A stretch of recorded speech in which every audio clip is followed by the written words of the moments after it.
முடிகிறதே இவன் சொன்னால் இரவு விடுகிறதே ஆஹா ஒரு வார்த்தையிலே அட ஆஹா என்றால் விடுகிறதே தீமை விலகிட நன்மை பெருகிட சிங்கம் ஒன்று கூறப்பட்டதே அதுக்கு நல்ல காலம் நேரம்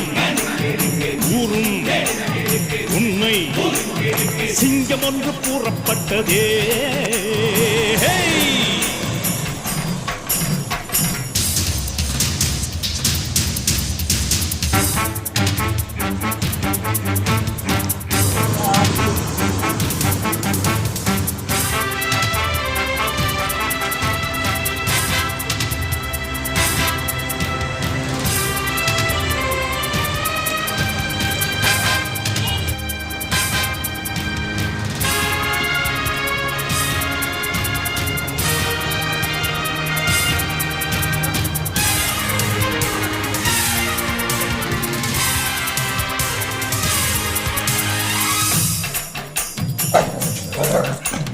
பார்ப்பதற்கு பாமரன் போல் இருப்பான்